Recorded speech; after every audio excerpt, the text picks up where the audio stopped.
Hare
थोड़ा सा उसको एडजस्ट करना पड़ेगा।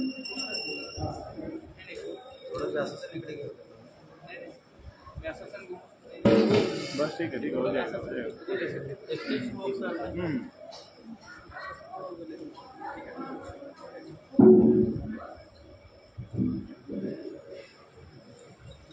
ओम नमो भगवते वासुदेवाय। ओम नमो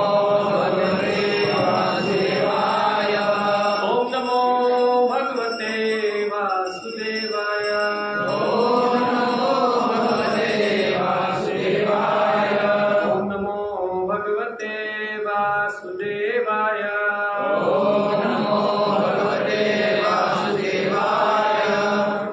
ओम अज्ञानतिमिरान्धस्य ज्ञानाञ्जनशलाकया चक्षुरुन्मिलितं येन तस्मै श्रीगुरुवे नमः। श्रीचैतन्यमनोभीष्टं स्थापितं येन भूतले स्वयं रूप कलामयं ददाति स्वपदान्तिकं।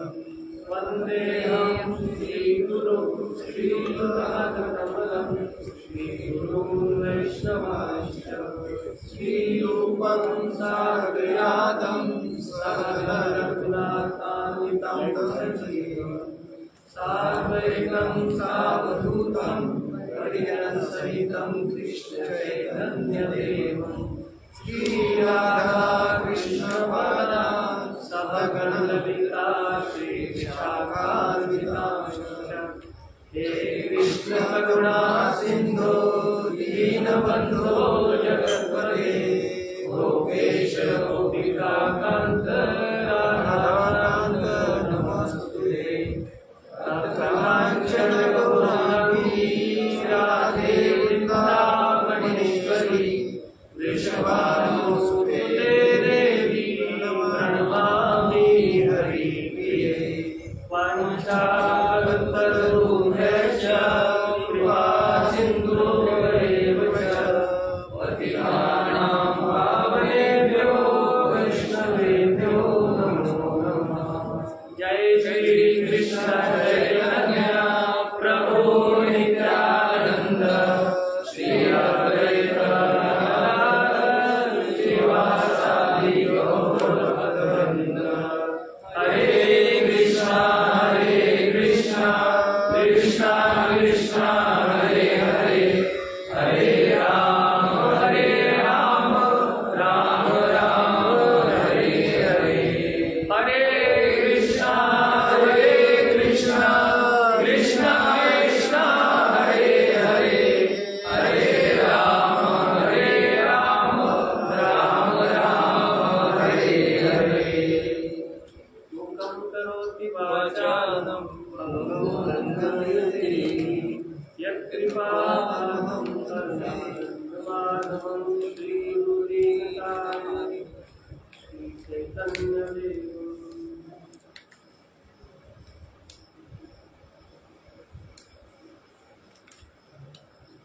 हरे कृष्ण हरे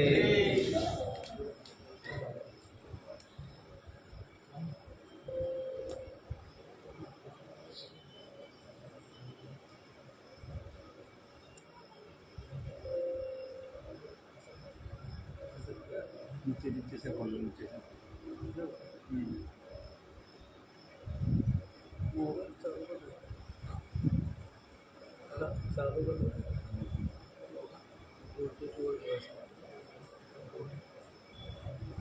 हरे कृष्णा। तो आप सबका बहुत बहुत स्वागत है।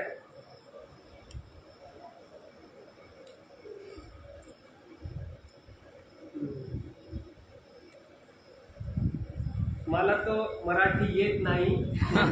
अरे गूगल से ट्रांसलेशन किया। माझी भाषा हिंदी आहे। मेरा भाषा तो हिंदी है, तो हिंदी में ही प्रवचन करूंगा और आप लोगों को कुछ कष्ट होगा, कुछ एंजाइटी होगा समझने में, तो उसके लिए आपसे पहले से ही मैं क्षमा चाहता हूँ। टाइट ये टाइट कर दो, ये टाइट कर दो। हरे कृष्णा। हाँ तो प्रभु जी ने बताया थोड़ा टाइट करो। जैसे रुको, रुको। मत्स्य अवतार प्रभु जी ने कि यहाँ पर बहुत समय से इस्कॉन के डिवोटी इस्कॉन के भक्त प्रोग्राम कर रहे हैं। तो बहुत सारे भक्त जो है दीक्षित भी है और बहुत समय से प्रभुपाद जी के आश्रय लेके महाराज जी का आश्रय लेके भक्ति कर रहे हैं और दूसरों को भी भक्ति देने का प्रयास कर रहे हैं। तो फिर मैंने प्रभु जी से पूछा कि प्रभु जी किस विषय पे हम लोग बात करें। तो प्रभु जी बोले कि कुछ लोग तो नए भी होंगे लेकिन ज्यादातर लोग पुराने हैं। तो मैं देख भी रहा हूँ कि बहुत सारे भक्त तो पुराने हैं हमारे और माताएं भी प्रभु जी भी। तो आज हम लोग विश्वनाथ चक्रवर्ती ठाकुर का एक पुस्तक है माधुर्य कादम्बिनी। कितने लोगों ने इस पुस्तक का नाम सुना है? माधुर्य कादम्बिनी बहुत कम लोगों ने सुना है ना? चलिए कोई बात नहीं, हम इसका इंट्रोडक्शन भी आपको बता देंगे कि माधुर्य कादम्बिनी क्या पुस्तक है, इसको किस लिए लिखा गया, विश्वनाथ चक्रवर्ती ठाकुर ने इसको क्यों लिखा।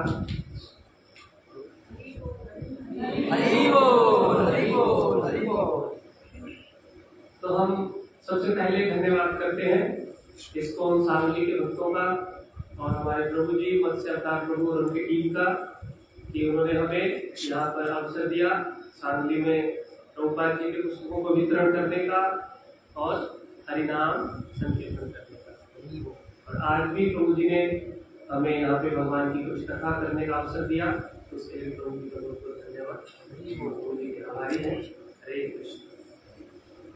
तो माधुर्य कादम्बिनी, माधुर्य का अर्थ होता है कि जो बहुत मधुर है, मीठा। क्या बोलते हैं? गोड़। हरियाणा में एक गुड़ शब्द भी होता है ना, गुड़। यहाँ पे गोड़ मीठा। तो माधुर्य मीन्स गोड़, कादम्बिनी मीन्स क्लाउड, बादल। जब बादलों की वर्षा बहुत स्वीट लगती है, बहुत गोड़ लगती है, मीठा लगता है, तो उसको बोलते हैं माधुर्य कादम्बिनी। तो यहाँ पे मैंने टाइटल में लिखा हुआ है क्लाउड बैंक ऑफ नेक्टर। जब बादलों से अमृत की वर्षा होती है तो उसको बोलते हैं माधुर्य कादम्बिनी। तो माधुर्य कादम्बिनी मुख्य रूप से चैतन्य महाप्रभु का जो प्रेम है, कृष्ण भक्ति है, उस कृष्ण भक्ति की अमृत रूपी वर्षा को कैसे भक्त लोग ग्रहण कर सकते हैं, उसके ऊपर विश्वनाथ चक्रवर्ती ठाकुर ने ग्रंथ लिखा माधुर्य कादम्बिनी। तो हम अपना वीडियो सुनाएंगे ना पीछे सबको? क्या बोलेंगे? तुम्हाला सर्व आहे. तुम्हाला ऐकू येते का? तुम्हाला ऐकू येते का? तुम्हाला ऐकू येते का? मला ऐकू येते। नहीं, तुम्हाला सब लोगों को पीछे सुनाई दे रहा है? हरे कृष्ण। तो हम लोग अपना आज का लेक्चर प्रारंभ करने से पहले एक छोटा सा आपको वीडियो दिखाते हैं, देखिए आप।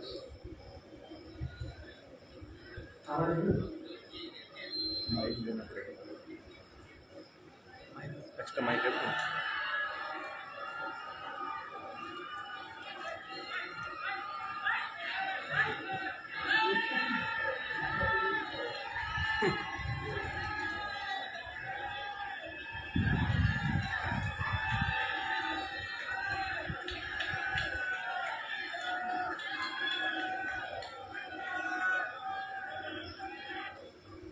Take my word for it, there's a moral to this story. Yeah, it looked like a coronation for Tom J. Pepe. I mean, he's getting the crowd. He wants the crowd to cheer his performance. And at the end, he gets pipped. He gets pipped by Baron Simon of Washington. And you just can't do this kind of stuff, Lewis. You can't. You see his face, and you don't. No one has to say anything. They don't have to explain it to him. He'll never make that mistake again. तो हम भी अपने जीवन में देखते हैं कि हम लोग सफलता से केवल एक कदम दूर होते हैं और हम सोचते हैं कि हम लोग सफल हो गए, लेकिन अगले ही क्षण में लगता है अरे सफलता तो हमारे हाथ में आई ही नहीं। कई बार ऐसे देखा जाता है कि भक्त लोग सोचते हैं कि हम लोग भक्ति में आ गए हैं हम लोगों ने दीक्षा ले लिया और अभी तो बस हम भगवत धाम चले जाएंगे। तो भगवत धाम जाने से हम एक कदम ही दूर होते हैं, तो कभी कभी हम अपना जो आशा है, अपना जो उम्मीद है उसको छोड़ देते हैं। कभी कभी हमारा जो भक्ति में एक ध्यान होना चाहिए, कंसंट्रेशन होना चाहिए, उससे हम लोग भटक जाते हैं। ऐसा होता है भक्तों के जीवन में। हम लोग कभी कभी भक्ति में इतने फोकस से सोचते नहीं है, जितने फोकस से हम जब भक्ति प्रारंभ किया था, शुरू किया था, जब हम करते हैं, जब हम भक्ति शुरू करते हैं तो हमें भक्तों का संग करने का भी बहुत उत्साह होता है, सेवा करने का भी उत्साह होता है। धीरे धीरे वो हमारा उत्साह कम होता है, धीरे धीरे हमारा साधना का जो भावना है वो भी कम होता है। तो हो सकता है कि हम सफल होने में केवल एक कदम ही दूर हो, और उसी समय हम अगर अपना प्रयास करना छोड़ देंगे तो हो सकता है कि हम जो चीज को प्राप्त करना चाह रहे हो उसको प्राप्त करने से वंचित हो जाएंगे।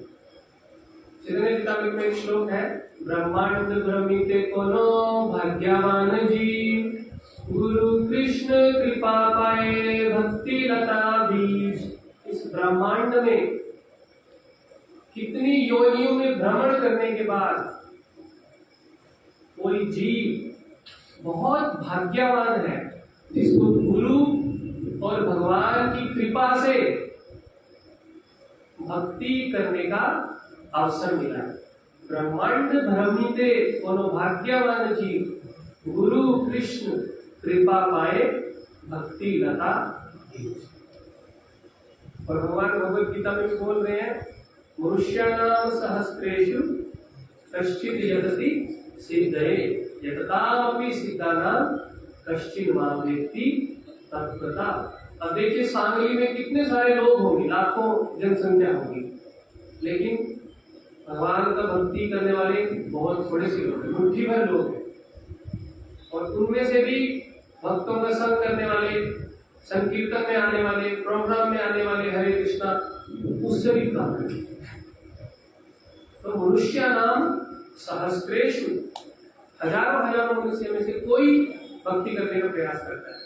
प्रभुपाद जी एक बात बोलते थे कि जो व्यक्ति इस्कॉन में आ गया है वो बहुत भाग्यशाली है। हरि बोल, हरि बोल, हरि बोल। और प्रभुपाद जी बोलते थे जो इस्कॉन में नहीं आए, भक्ति में नहीं आए, उनका बहुत बड़ा दुर्भाग्य।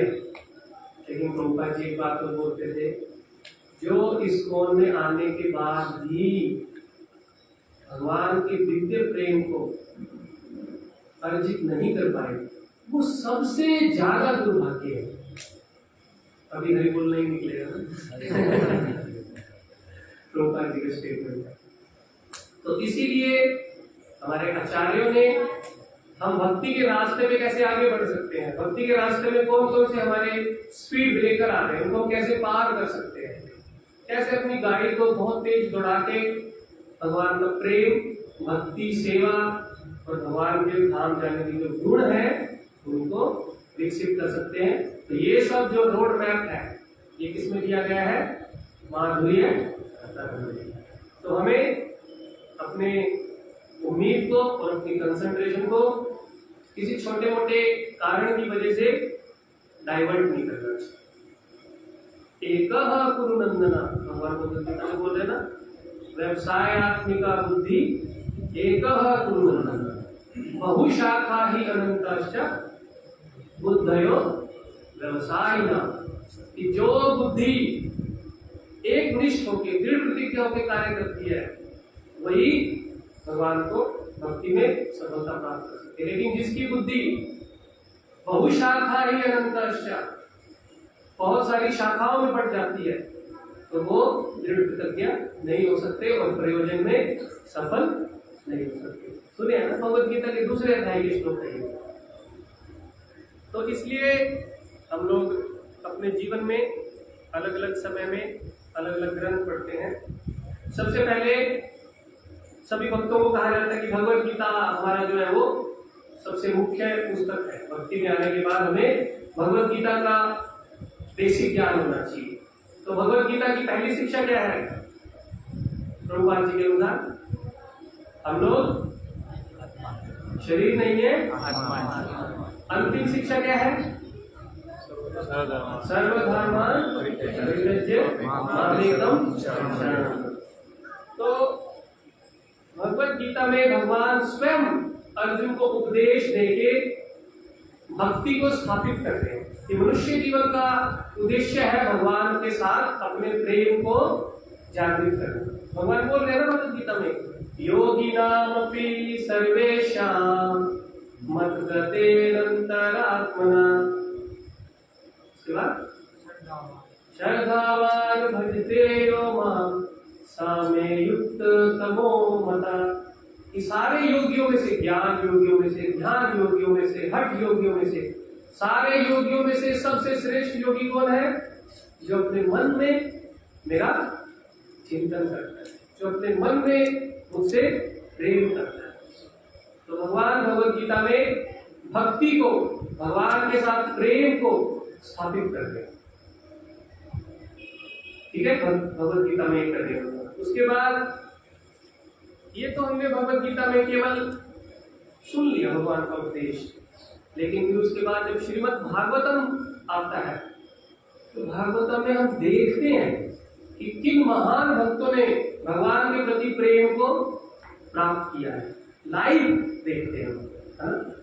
भगवत गीता में तो केवल हम सुनते हैं, भगवान बोल रहे हैं ऐसे हो जाएगा, ऐसा प्रेम मिल जाएगा, स्थित प्रज्ञा बन जाओगे तुम लोगों को बहुत आनंद आएगा हृदय में, ये सब थ्योरी सुनते हैं हम भगवत गीता में। लेकिन जब भागवतम को पढ़ते हैं तो हम देखते हैं कि कैसे परीक्षित महाराज भगवान का भक्ति प्राप्त किया 7 दिन में कथा सुन के, कैसे प्रहलाद महाराज 9 प्रकार की जो भक्ति है उसको बोल रहे हैं, अपने आप भी उसको अनुभव कर रहे हैं और दूसरों को भी बोल रहे हैं।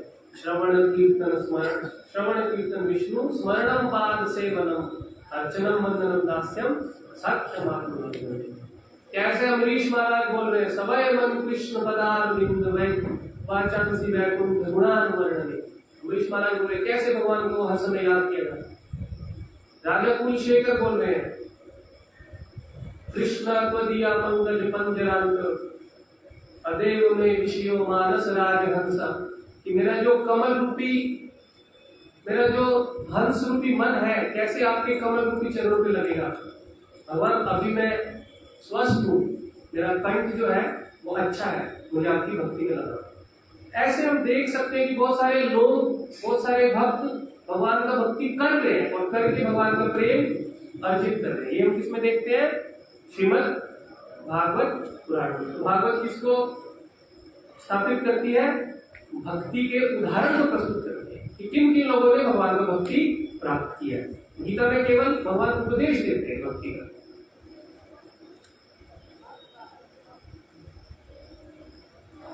उसके बाद फिर शिक्षा देते हैं कौन?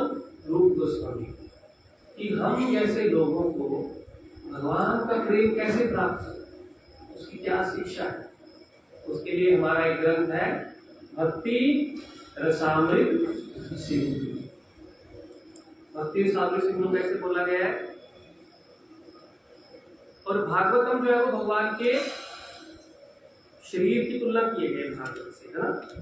बहुत सारे श्लोक आते हैं, चैतन्य में भी एक श्लोक आता है, कृष्ण तुल्या भागवत विभु सर्व आश्रया प्रति श्लोके प्रति अक्षरे नाना अर्थ कोई। कि भागवत और भगवान में कोई अंतर नहीं।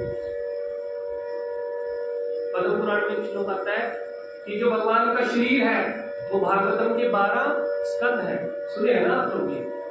पादो यदियो प्रथमो द्वितीय तृतीयो तुरियो कथितो उदरनो नाभिस तथा पंचमेव शिष्ये भुजांतरम दो युगलम तथान्यो कंठस्तु राजन नवमो अध्याय मुखारविंदम दशम प्रफुल्लम ललाटपट्टम एकादश यस्य शिरोपि तु द्वादश एव बलितम आदिदेव करुणा निधानम कमाल वर्णम सुहितावतारम अपार संसार समुद्र से तुम भजामे हम भागवत स्वरूपम। ऐसे कहा गया है पद्म पुराण में कि जो भागवतम के पहले और दूसरे स्कंद है वो भगवान के चरण है, तो तीसरा और चौथा स्कंद भगवान के घुटने हैं, पांचवा स्कंद भगवान का नाभि है, छठा स्कंद भगवान का चेस्ट है, सातवां और आठवां स्कंद भगवान की भुजाएं हैं, नौवां स्कंद भगवान का कंठ है, 10वां स्कंद भगवान का मुख है, 11वां स्कंद भगवान का ललाट पट्ट माथा है, और 12वां स्कंद शिरोपीतस्य, 12वां स्कंद भगवान का सिर है।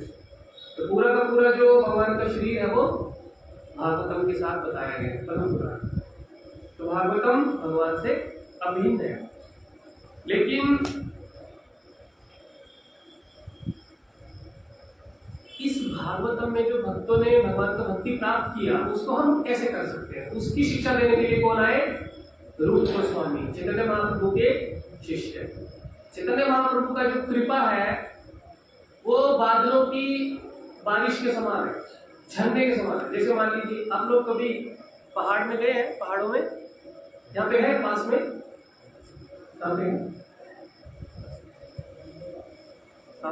रत्नागिरी कोई टूरिस्ट प्लेस है यहाँ पे जहाँ पे झरने से पानी गिरता है? अंबोली घाट, अंबोली धबधबा अंबोली घाट कोकण में है, अम्बोली में, कर्नाटक में, गोकाक है, जो भी है। तो जब पहाड़ से पानी गिरता है ना झरने से, तो उसके नीचे नहाना बहुत मुश्किल है, बहुत तेज होता है उसका धार पानी, चोट लग सकता है ना सिर में। तो जो चैतन्य महाप्रभु की कृपा है वो पहाड़ों से झरने की तरह जैसे पानी बहता ऐसे, उसको हम सीधे प्राप्त नहीं कर सकते, हमारा क्षमता नहीं है। लेकिन रूप गोस्वामी ने क्या किया, चैतन्य महाप्रभु के पार्षद ने उस झरने के पानी को एक सुंदर सा तालाब बनाया। तालाब में तो हम नहा सकते हैं ना, तालाब में तो नहाने में हमें कोई रुक नहीं होगा। तो जो भक्ति स्वामी सिंधु है वो हमें भक्ति का शिक्षा दे कि कैसे भगवान के प्रेम में हमें डुबकी लगानी, चैतन्य महाप्रभु के प्रेम में हमें डुबकी लगानी। उसके बाद जो हमारा आज का विषय है वो है माधुर्य कदम्बिनी। कैसे शिक्षा लेने के बाद भगवान के प्रेम में, भगवान की भक्ति में प्रवेश करना है, उसमें अंदर की तरफ जाना है, वो हमें पता लगेगा किससे? माधुर्य कदम्बिनी से। तो माधुर्य कदम्बिनी में बहुत सारे विषय हैं और सबसे महत्वपूर्ण जो माधुर्य कदम्बिनी का मंगलाचरण है वो बहुत महत्वपूर्ण है। मंगलाचरण को समझने से ही हमें पता लगेगा कि माधुर्य कदम्बिनी ग्रंथ जो है वो कितना डीप, कितना गहरा ग्रंथ है। तो मंगलाचरण क्या होता है? चैतन्य महाप्रभु कृष्णास कविराज गोस्वामी बता रहे हैं में, से मंगलाचरण हुए त्रिविध प्रकार, वस्तु निर्देश आशीर्वाद नमस्कार। जब हम मंगलाचरण करते हैं ना, मंगलाचरण तो जानते हैं ना सब, कि जब हम कथा करने से पहले मंत्र बोलते हैं, ओम ज्ञानतिमिरान्धस्य हे कृष्ण करुणा सिंधु, तो उसको बोलते हैं मंगलाचरण। तो मंगलाचरण हुए त्रिविध प्रकार, वस्तु निर्देश आशीर्वाद नमस्कार। मंगलाचरण में 3 चीजें होती है। वस्तु निर्देश कि जिसका हम मंगलाचरण कर रहे हैं उसमें सब्जेक्ट क्या है, क्या चीज हम उसको पढ़ेंगे, उसको बोलते हैं वस्तु निर्देश, वस्तु के बारे में निर्देशन दिया जाता। और दूसरा आशीर्वाद नमस्कार, हम लोग अपने पूर्ववर्ती आचार्यों से आशीर्वाद की प्रार्थना करते हैं और उनको प्रणाम करते हैं।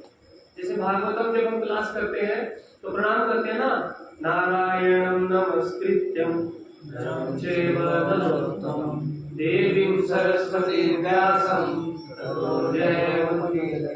वेद व्यास को प्रणाम करते हैं। और किसको? भगवान नर नारायण को प्रणाम करते हैं। ग्रंथराज श्रीमद् भागवतम को प्रणाम करते हैं। इसको बोलते हैं मंगलाचरण।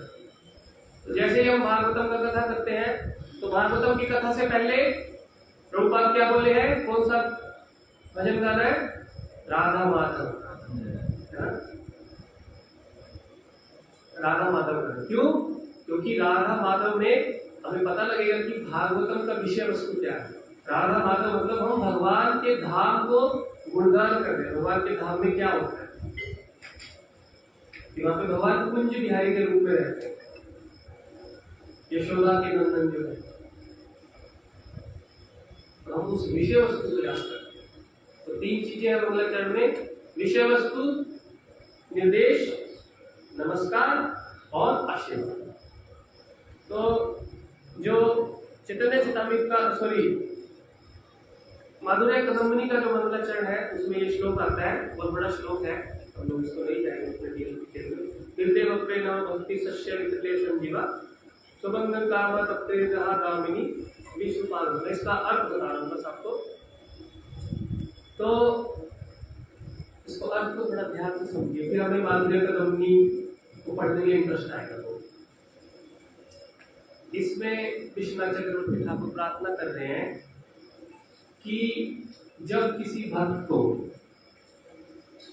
गुरु और भगवान की कृपा से भक्ति करने के लिए भक्ति का बीज मिलता है हृदय में,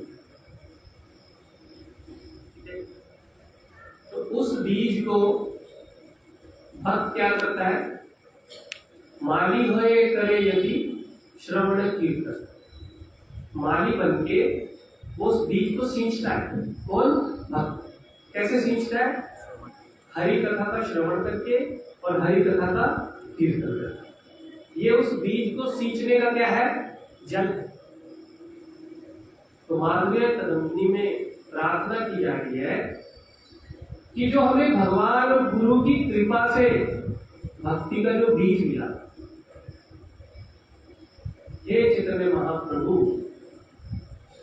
आप उस बीज में से पौधे को निकालने के लिए अपनी प्रेम रूपी वर्षा कीजिए, ताकि हमारे हृदय में जो काम, क्रोध, लोभ, मत्सर्य की जो अग्नि जल रही है वो अग्नि शांत हो सके और बीज को पर्याप्त मात्रा में उगने के लिए वातावरण मिल सके। ये माधुर्य कदम्बनी का मंगलाचरण। हम लोगों को सबको दीक्षा मिल जाता है, दीक्षा मिल गया बहुत सारे लोगों, लेकिन फिर भी हमारे हृदय में इच्छाओं की अग्नि धधकती रहती है, हमारा हृदय जलता रहता है इच्छाओं की अग्नि से। कामेश, क्रोधेश, रजोगुण समुद्भवा। रजोगुण के कारण हमारे हृदय में बहुत सारी कामनाएं हैं। वो कामनाओं की तुलना किससे की गई है? बहुत गर्मी से। जैसे गर्म धुएं चलती है ना, यहाँ पे तो नहीं चलती, गर्म हवाएं चलती है। वो नॉर्थ इंडिया में बहुत हीट वेव बोलते हैं ना उसको। अभी तो न्यूज में आया कुछ दिन पहले, शाहरुख खान को भी हीट वेव हो गया, सुना ना आपने? वो भी हॉस्पिटलाइज हो गया। तो नॉर्थ इंडिया में इस प्रकार से हीट वेव चलती है।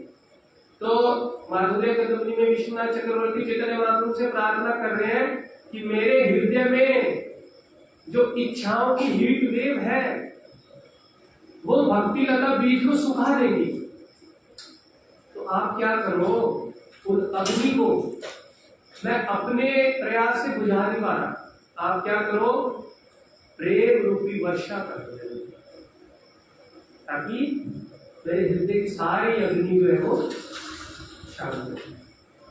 ऐसा ही होता है ना, सांगली में प्रभु जी बता रहे थे कि एक हफ्ता पहले बहुत सारी गर्मी थी, लेकिन एक हफ्ता के बाद फिर बहुत सारी बारिश हुई, गर्मी शांत होगी।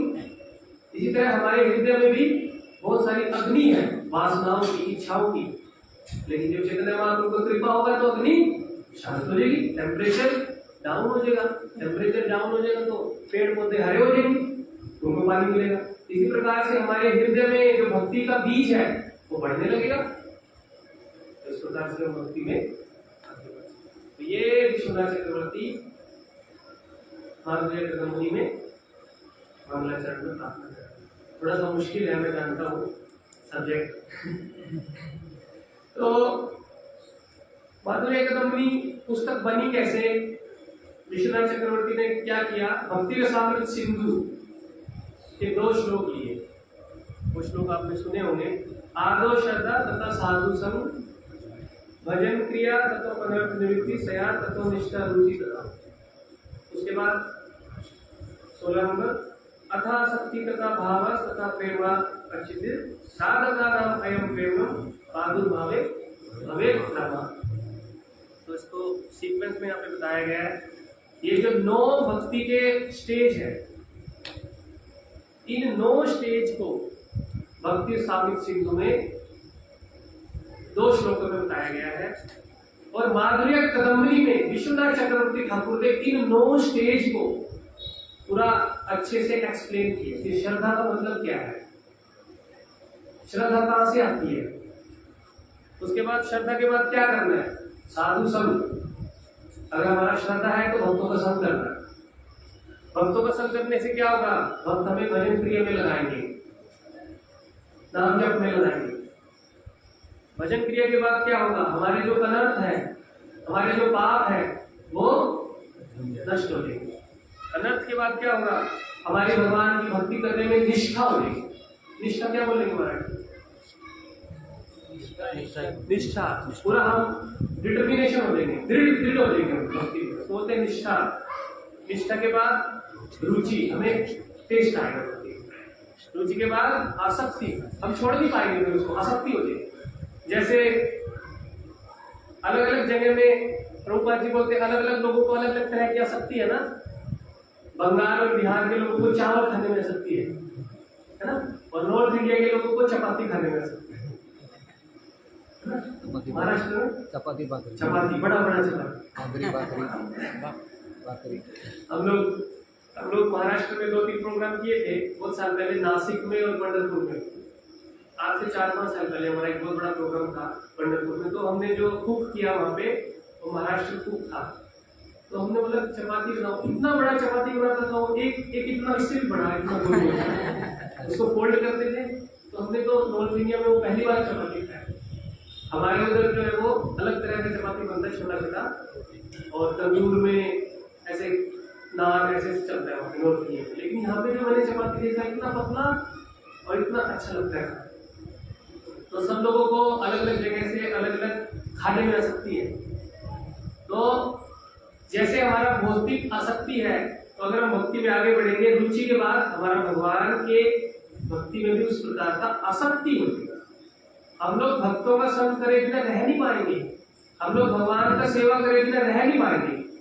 अगर कोई हमें सेवा नहीं देगा तो कभी कभी हम लड़ाई भी करेंगे, प्रभु जी मेरे को सेवा नहीं दिया, उनको सेवा नहीं दिया, प्रभु जी मुझे सेवा करना था।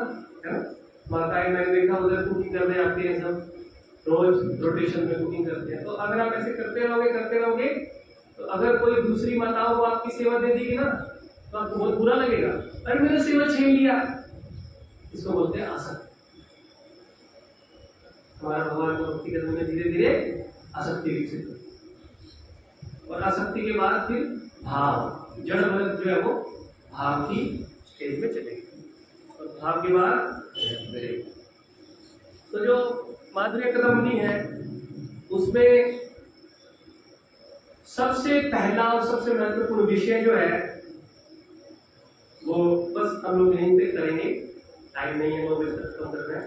तो सबसे पहला जो विषय है माधुर्य कदम्बनी में कि भक्ति शुरू कहां से होती है, किसी को भक्ति कैसे मिलती है, भक्ति की शुरुआत कहां से होती है, एक एक करके श्रद्धा से। श्रद्धा कहां से आती है, श्रवण से। श्रवण करने क्यों जाता कोई, इतने सारे लोग हैं, सब लोग तो श्रवण करने नहीं आ रहे। ये बहुत प्रैक्टिकल प्रश्न है, अगर आपको इसका उत्तर पता लगेगा ना कि अच्छा, पहले तो मैं पूछना चाहता हूँ कि हमें अगर इसका उत्तर पता लग जाएगा कि भक्ति कहां से शुरू है तो उससे हमारा क्या फायदा होगा। अगर हमें ये पता लग गया कि किसकी भक्ति कैसे शुरू होती है, उससे क्या फायदा होगा हमें बताइए। ये बहुत प्रैक्टिकल बुक है, इसलिए हम लोग डिस्कस कर रहे हैं।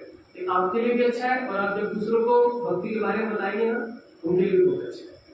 तो मेरा प्रश्न ये है कि किस जीव की भक्ति कैसे शुरू होती है, अगर हमें इसका उत्तर मिल गया उसका फायदा क्या है? दूसरों को भक्ति दे सकते दूसरों को भक्ति कर भक्ति दे पाएंगे। हमें पता लगेगा कि भक्ति ऐसे शुरू होती है। बहुत अच्छा। और हम भक्ति जीवन में और उन्नति कर सकते हैं। हमें पता लगता है कि भक्ति यहाँ से शुरू होती है, इसको बढ़ाना है और उन्नति कर सकते हैं, है ना। तो माता जी ने बताया श्रद्धा, प्रभु जी ने बताया श्रवण। तो उन्होंने बताया श्रद्धा, मैंने पूछा श्रद्धा सबकी क्यों नहीं है? कुछ लोगों की श्रद्धा है, सबकी क्यों नहीं श्रद्धा है? तो ये श्रद्धा कहाँ से आती है? प्रभु जी ने बोला श्रवण करने से। मैंने बोला सब लोग श्रवण करने क्यों नहीं आते? कुछ लोग यहाँ पे सुन रहे हैं, 3-4 लोग वहां पे सुन रहे हैं, और तो कोई नहीं आ रहा सुनने। ये सुनने का जो भाव है ये कहाँ से आया? सत्संग। सत्संग श्रवण एक ही बात है। सत्संग में कोई आ रहा है, श्रवण में कोई आ रहा है, तो क्यों आ रहा है वो सत्संग में? बाकी लोग क्यों नहीं आ रहे सत्संग में? गुरु कृपा। गुरु कृपा सबको क्यों नहीं दे रहे? गुरु की कृपा, गुरु तो सबके लिए है, लेकिन सबको नहीं मिलती कृपा। उसको सुकृति ये रहती है, सुकृति पूर्व जन्म। अच्छा, पूर्व जन्म में हमने कुछ किया है, इसलिए हमें इस जन्म में भक्ति करें। पूर्व जन्म में भक्ति कहाँ से आई? मैं आपको वो नहीं करना, लेकिन कोई आपसे पूछ सकता है ना प्रश्न, इसलिए ऐसे बात कर रहा हूँ आपसे। असुर की पूर्व जन्म में भक्ति कहाँ से आई प्रभु जी? अच्छा, जीव तो अपना स्वरूप भूल गया, इसीलिए संसार में आ गया।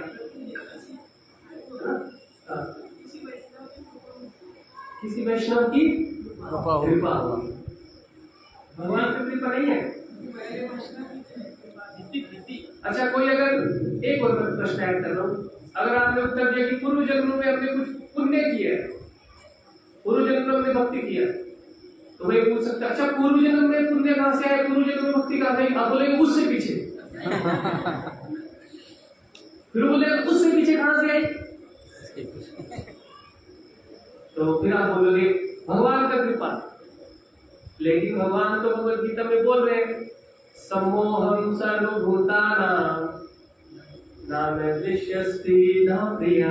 मैं तो सबके लिए समान हूँ, मेरे को तो किसी से ईर्ष्या नहीं है, सबसे प्रेम करता हूँ, तो सारों को मिल जानी चाहिए भगवान का भक्ति। लेकिन भगवान का भक्ति माता जी ने बोला भक्त की कृपा से मिलता। भगवान ने एक ही कार्य है जिसमें भगवान हाथ नहीं डालते, दूसरों को भक्त बनाने, उसके लिए भगवान अपने भक्तों को ही सारी शक्ति दे के रखते। तो भक्ति तो भक्त संगे परिजायते, भक्ति जो भक्ति संगति से उत्पन्न। तो हम लोग कोई जो भी प्रश्न कर सकते हैं उनको हम डिस्कस करते हैं। कोई पूछ सकता है कि पूर्व जन्मों से हमारा भाग्य से हो सकता है, गुड फॉर्चून जो है। तो यहाँ पे श्लोक है भागवत में, यक्षयामत्कथायो, कि यक्षय का अर्थ है हमारा कुछ भाग्य होगा, हमारा कुछ भाग्य उदय हो गया इसलिए हम भक्ति कर रहे हैं। लेकिन फिर लोग प्रश्न पूछ सकता है कि ठीक है भाग्य हो गया, लेकिन वो भाग्य कहाँ से आया? तो कोई बोल सकता है कि हमने पिछले जन्मों में पुण्य कर्म किए होंगे, लेकिन पुण्य कर्म करना तो भौतिक चीज है और भक्ति तो आध्यात्मिक चीज है। कोई भौतिक चीज आध्यात्मिक चीज तो बना ही नहीं सकती। जैसे प्रभुपाद जी इसका उदाहरण देते थे, प्रभुपाद जी से बहुत सारे साइंटिस्ट आके बातचीत करते थे, तो वो साइंटिस्ट बोलते थे कि जीवन जो है वो केमिकल से बना है, केमिकल से बना है, रसायन से बना है जीवन। लेकिन प्रभुपाद बोलते थे नहीं, रसायन से नहीं बना, मैं तुम्हें सारे केमिकल देता हूँ, एक चीटी बना के दिखा। वो बना नहीं सकते थे। प्रभुपाद जी बोलते थे केमिकल रसायन से आता है, रसायन से जीवन नहीं आता, जीवन से रसायन आता है। फिर प्रभुपाद जी इसका उदाहरण दिए, बोले एक नींबू का पेड़ लगाओ, बहुत सारे नींबू लग जाएंगे उसके ऊपर, नींबू क्या होते हैं, लेबू, उस नींबू को थोड़ा उसका रस निकालो, उस रस में बहुत सारा सिट्रिक एसिड है जो कि एक केमिकल है। तो पेड़ क्या है? जीवन, जीव, जीव जान है ना पेड़, पेड़ से क्या आया? क्या नहीं। तो साइंटिस्ट चुपचाप ऐसे बैठ गए। तो बात बोलते थे, समझ नहीं आया अभी भी। तुम्हें गर्मी लगती है? बोले हाँ लगती है। गर्मी में पसीना आता है? हाँ। पसीने को कभी टेस्ट करके देखो, नमकीन लगता है ना। प्रभुपाद बोले नमक क्या है? सोडियम क्लोराइड, NaCl, केमिकल है ना। बोले ना। तो जीवन से केमिकल बनता है, केमिकल से जीवन नहीं बनता। कोई भी भौतिक चीज आध्यात्मिक चीज को नहीं बना सकती। आध्यात्मिक चीज ही आध्यात्मिक चीज को बना सकती है। तो जो हमारे पुण्य कर्म है ये भौतिक है सारे, ये भक्ति को उत्पन्न नहीं कर सकते। तो ये भी हम उत्तर नहीं दे पाएंगे। उसके बाद भगवान का कृपा मैंने बता दिया, भगवान बोले मैं तो सबके लिए बराबर हूं। फिर इसका उत्तर होगा सही, भक्ति जो है वो भक्तों की कृपा से, और भक्त जो है वो मध्यम स्तर पे होते हैं। मध्यम स्तर पे श्रीमद् भागवतम में एक श्लोक है, प्रेम मैत्री कृपा उपेक्षा या करोति स मध्यमा। जो अच्छे रिसेप्टर होते हैं, रिसीव करते हैं जो बात को भगवान की, भक्त लोग उनके पास जाके बताते हैं उनको भक्ति के बारे में। और एक और इसमें महत्वपूर्ण चीज है, भक्त लोग भी वही भक्ति को दे सकते हैं जिनके पास भक्ति है। तो भक्ति कहां से आती है? वास्तव में भक्ति से आती है।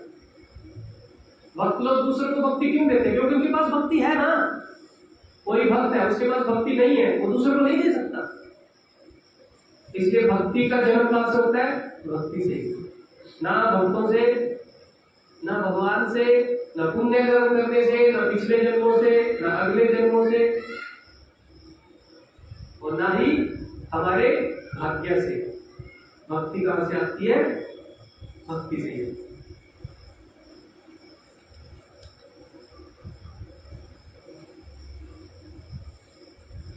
और इसीलिए चैतन्य चरितामृत में श्लोक है कि भक्तों के संगति से ही हम लोग भक्ति जीवन में आगे बढ़ सकते हैं। कृष्ण भक्ति जन्म मूल होए साधु संग, कृष्ण प्रेम जन्मे ते पुनः मुख्य अंग। कृष्ण भक्ति जन्म मूल होए साधु संग। ऐसा साधु जिसके पास भक्ति है उसका संगति करने से कृष्ण भक्ति जन्म लेती है। तो इसलिए भक्त लोग देखा ना, संकीर्तन करने जाते हैं। आज बहुत सारे लोग थे संकीर्तन, किताबें दे रहे हैं, लोग से बात कर रहे हैं, कोई बीच में हरे कृष्णा मंत्र बोल रहे हैं मार्केट में लोग। तो भक्ति है ना उनके अंदर, तो दूसरों को भक्ति दे रहे हैं। कृष्ण भक्ति जन्म मूल होए साधु संग। पर ऐसा नहीं है कि एक बार हम भक्ति में आ गए फिर साधु की संगति की आवश्यकता नहीं है। कृष्ण प्रेम जन्म्याते हो पुनः मुख्य अंग। अगर हमारे हृदय में कृष्ण का प्रेम जागृत हो गया तब भी भक्तों का संग जो है वो बहुत मुख्य अंग है। भक्तों का संग शुरू में भी चाहिए, और जब वो शुद्ध भक्त बन गए तब भी भक्तों का संग चाहिए। प्रभुपाद ने अपने उदाहरण से दिखाया। प्रभुपाद तो भगवान के शुद्ध भक्त थे, लेकिन कभी भी उन्होंने अपने आप को अपने शिष्यों से, समाज से कट नहीं किया। अंत समय में भी अपने भक्तों के साथ में रहे। तो भक्ति का जो भक्तों में जो एसोसिएशन है वो भक्ति को शुरू करने से लेके भक्ति के अंत तक हमें चाहिए। कोई जो है वो स्वामी, कोई जो भगवान के भक्त है वो अकेले में रह के भजन करते हैं। ऑफकोर्स हमें अकेला भी रहना है, हमेशा भक्तों के संग के कारण कभी कभी हम लोग अपराध भी कर सकते हैं, या कभी कभी हमें अच्छा भी नहीं लगता, तो कभी कभी हमें अपने आप को सबसे डिस्कनेक्ट करके अकेले अपने आप में सोचना है कि कैसे हम भक्ति में आगे बढ़े। जैसे इसका उदाहरण है, वृंदावन में एक मंदिर है, राधा श्याम सुंदर मंदिर। गए हैं आप लोग वृंदावन में? राधा श्याम सुंदर मंदिर, वहां पे रसिकानंद प्रभु की एक समाधि है। रसिकानंद प्रभु की एक गुफा है नीचे, जिसको बोलते हैं भूप गर्भ गोस्वामी। वो नीचे गुफा में जाके भजन करते हैं। जीव गोस्वामी मगरमच्छ की मांग में, मगरमच्छ जो पहाड़ों में रेत में अपना जगह बनाता ना, उसमें जाके नीचे भजन करते हैं। तो कभी कभी हमें अकेले में भी रह के अपने आप के बारे में सोचना है और ज्यादातर भक्तों का संग करना है। अगर हम हमेशा भक्तों के संग में रहेंगे, अपने लिए समय नहीं निकालेंगे, अपने आप का साधन भजन ध्यान से नहीं करेंगे, तो क्या होगा, हमारा जो साधना है वो बहुत मैकेनिकल हो जाएगा, मशीन की तरह हो जाएगा। हमारा हृदय जो है ना, भक्ति में जा नहीं पाएगा। तो हमें कभी कभी भक्तों के संग से अलग होके, जब हम सुबह जप करते हैं, भक्तों से अलग जाके प्रार्थना करनी है, भगवान से जप करना है, अपने माइंड को थोड़ा शांति देंगे। आपने एक थ्योरी सुनी है ना, बोर थ्योरी क्या है कि पहले जमाने में लोग जो है ना, तो बोर हो जाते थे बहुत, और बोर होने के बाद वो खाली बैठे बैठे क्या करते थे, कुछ सोचने लगते थे, और सोचते सोचते उनको बहुत अच्छे आइडिया आते थे। ऐसे आइडिया से बहुत सारे बड़े बड़े साइंटिस्ट बने हैं, बहुत सारे फिलोसफर बने। जब वो बोर होते थे ना, तो कुछ सोचते थे और वो सोचना उनका फेमस हो जाता। लेकिन आजकल हमारे पास बोर होने का समय ही नहीं है। जैसे ही बोर हुए फोन उठाया, शॉर्ट देखने लगे। तो जब हमारे पास बोर होने का समय नहीं है, तो हम लोगों के पास सोचने का भी समय नहीं। तो कभी कभी अपने आप को संसार से डिस्कनेक्ट करके भगवान के बारे में, अपने हृदय में भगवान से प्रार्थना करके, अकेले में भगवान के साथ बातचीत करने का प्रयास करना चाहिए। उससे हमारा हृदय जो है भगवान की भक्ति में लगेगा। और अगर हम पूरा ही पूरा भक्तों का संग करना छोड़ दिया, अरे मेरे दीक्षा हो गया, मेरे सब पता लग गया, अभी मैं बस भक्तों का संग नहीं करूंगा, तो हम अपने मन का संग करेंगे। वो बहुत डेंजरस है। भक्ति सिद्धांत महाराज बोलते हैं ना, दुष्ट मन तुम्ही किसे वैष्णव, प्रतिष्ठा लागिया निर्जने भजने। ये दुश्मन तुम किस प्रकार के वैष्णव हो, अकेले में जाके भजन करते हो और मन में तुम्हारे क्या आता है, भजन इसलिए अकेले करते हो, लोग सोचेंगे कि मैं बहुत बड़ा भक्त हूँ। दुश्मन तुम्हें किसे वैष्णव, प्रतिष्ठा लागिया, तो प्रतिष्ठा करने के लिए अकेले में जाके भजन करते हो, मैं बाबा जी भक्ति करते रहूंगा, मन में क्या है तुम्हारे। तो हमें पूरा एकदम भक्तों के संग से दूर भी नहीं जाना, उससे हम अपने मन का संग करेंगे और मन हमारा शुद्ध नहीं हुआ। इसका उदाहरण है, मैं कोई ऐसी बात नहीं बोल रहा, भरत महाराज इसका उदाहरण है। भरत महाराज भाव के स्टेज पे थे, प्रेम से एक कदम और फिर बदल हो गया, उनको हिरण बनना पड़ा, फिर जड़ भरत बनना पड़ा। हमारे वैष्णव आचार्य टीका करते हैं कि जड़ भरत अगर भक्तों के संग में होते ना तो बच जाते। जड़ भरत जो अकेले चले गए जंगल में, और भक्तों का संग नहीं था, भाव की स्टेज से भी वो पीछे गए। कौन यहाँ पे बोल सकता है हम लोग भाव की स्टेज? तो ये निर्जन भजन, भक्तों का संग छोड़ना बहुत डेंजरस है हमारी भक्ति। और टू मच भक्तों का संग करना वो भी बहुत डेंजरस है। तो हमें बैलेंस करना है। एक श्लोक बोल के खत्म करता हूँ। चाणक्य पंडित एक बात बोलते हैं, चार लोगों को ना तो ज्यादा पास जाना चाहिए और ना ही ज्यादा दूर जाना चाहिए। एक तो राजा के आप पास में रहोगे ना हमेशा, तो राजा को जब गुस्सा आएगा ना सबसे पहले हमें लताड़ेगा। राजा को जब काम का प्रेशर आएगा सबसे पहले हमें बोलेंगे। ऑफिस में भी ऐसा होता है ना, जो ऑफिस में काम करते हैं, जो ऑफिस का एमडी है, अगर किसी के साथ उसका ज्यादा दोस्ती है ना, तो हमेशा ही वो उसको काम होता है, तो राजा के ज्यादा पास नहीं जाना, बहुत सारा हमारे ऊपर हेडेक आएगा। और राजा से बहुत दूर भी नहीं आएगा, क्योंकि राजा जब खुश होगा, इनाम बांट रहा होगा, हम लोग तो बहुत दूर है, इनाम मिलेगा ही नहीं। पहला राजा के पास जाना है, बीच में है, ताकि राजा जो अप्रोच कर रहे चाहे तो अप्रोच कर ले, लेकिन इतना भी पास ना हो कि वो हमें ही टॉर्चर करता है। दूसरा अग्नि के, अग्नि से हम बहुत दूर चले जाएंगे तो अग्नि का ताप नहीं मिलेगा, बहुत ज्यादा पास जाएंगे तो जल जाएंगे। तीसरा थोड़ा सा मुश्किल है, चढ़ने के प्रति बोले लेकिन आप पूरा मत मानना। तीसरा है पत्नी के ना तो ज्यादा पत्नी के ना ज्यादा हाँ में हाँ करना चाहिए और ना पत्नी की बात को हमेशा मना करना चाहिए। अगर हम पत्नी की बात हमेशा मानते रहेंगे तो हमारा स्टेटस 0 है चढ़ते पंडित को। और अगर हम पत्नी की बात बिल्कुल भी नहीं मानेंगे, उसको रिजेक्ट कर देंगे तो घर में शांति नहीं रहेगी।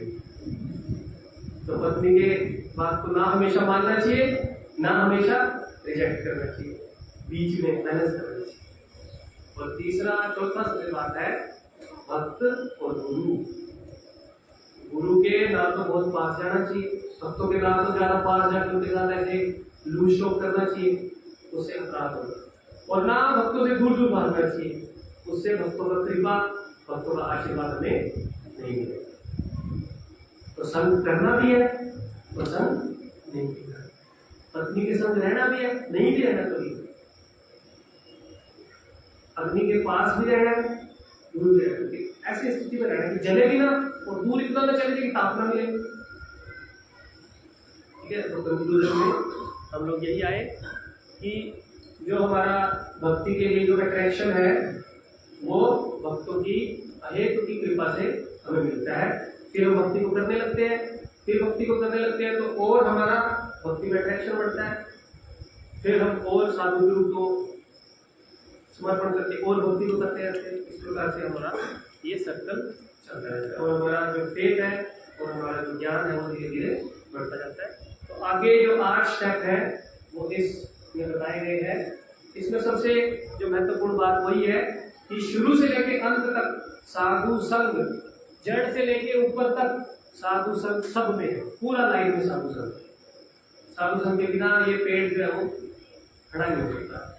इस पेड़ के जो तना है ना, तना बीच में जो है, क्या बोलते हैं उसको,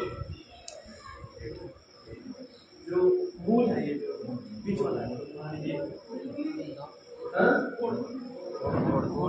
मोड़ बुंदा जो है ना पेड़ का, उसको साधु संग कहते हैं। तो अगर पेड़ का बुंदा नहीं होगा ना पेड़ की जड़ होगी, ना पत्तियां होंगी, ना फूल। ये पत्तियां फूल जो है वो भक्ति के 8 स्टेप है जो हमने बताए थे ना, श्रद्धा, साधु संग, भजन, क्रिया, निष्ठा, रुचि, आसक्ति, भाव, प्रेम।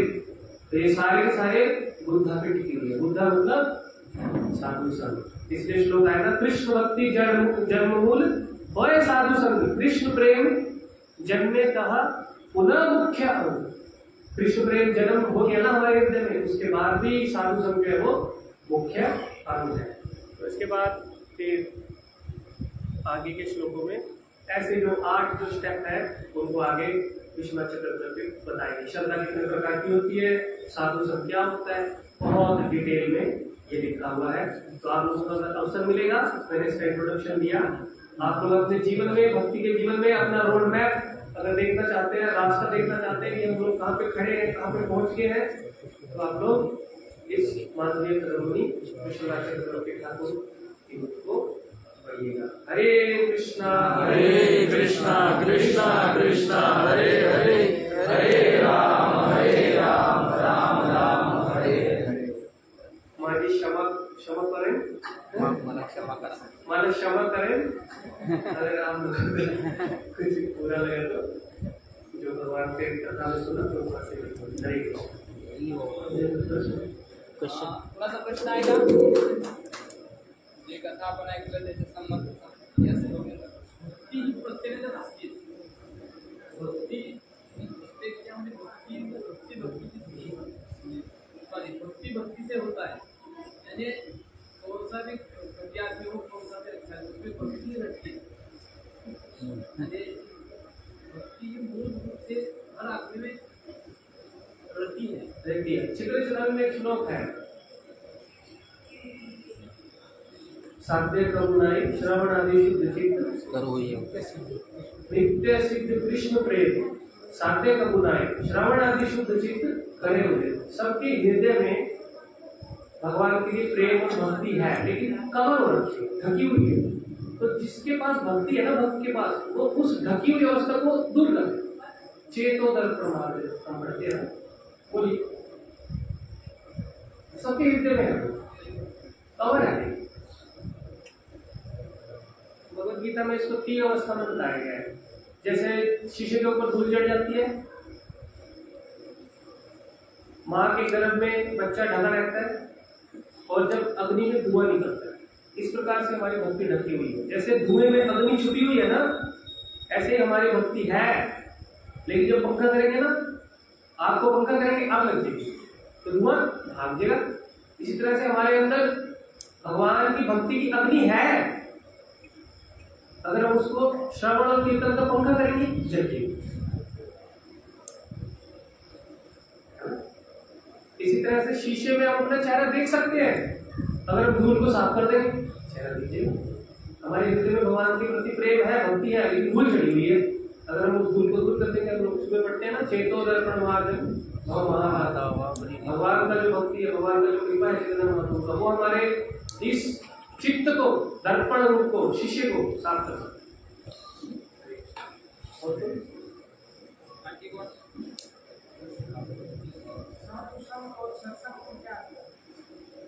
एक साधु संग और सत्संग। सत्संग का अर्थ है कि जहाँ पे साधु बैठ के कथा करते हैं भगवान को, उसको सत्संग। तो सत्संग वही है जहाँ पे साधुओं के साथ बैठ के कथा सुनी जाए। भागवतम में श्लोक आता है ना, सैव गोखरा यस्यास्ति भक्ति भगवती अकिंचना सर्वे गुणा समसता सुरा हरे भक्त। ये यस्यात्म बुद्धि गुणवे विधाकुते स्वदि कलत्रादिषु भौमे इत्यति यतीर्थ बुद्धि शरीरेण करंचि जनेषु अभिज्ञेषु सैव गोखरा। इसका अर्थ है, जब भगवान कुरुक्षेत्र में सारे लोग स्नान करने आए थे ना ब्रह्म सरोवर पे, तो भगवान ने श्लोक बोला था, यस्यात्म बुद्धि गुणवे विधाकुते, कि जो व्यक्ति ये सोचता है कि धाम में तो केवल स्नान करने के लिए जाना चाहिए, वो कोई ज्यादा बुद्धिमान व्यक्ति नहीं, वो गाय और गधे की तरह है। धाम में जाना चाहिए साधु से कथा सुनने के लिए, ये असली धाम का महत्व है। स्वदि कलत्रादिषु भौमे इत्यति यतीर्थ बुद्धि सलीले, सलीले करता है तीर्थ में स्नान करना, ये तीर्थ बुद्धि सलीले न करें जनेषु अभिज्ञेषु सैव गोखरा। वो मतलब गाय, खरा मतलब गधा। जो धाम में जाके सोचता है कि थोड़ा मैं यज्ञ करूंगा, थोड़ा दान दूंगा, नदी में स्नान करूंगा, हो गया मेरा धामवास। नहीं, धामवास का अर्थ है धाम के बारे में साधुओं से कथा का सुनना। वृंदावन हम लोग गए, क्या हुआ था वृंदावन में? पंढरपुर जाएंगे, क्या हुआ था? विठल जी ने क्या लीला किया था? ईंट में कैसे खड़े हो गए? कथा सुनना चाहते धाम में, उसको बोलते साधु, उसको बोलते सत्संग।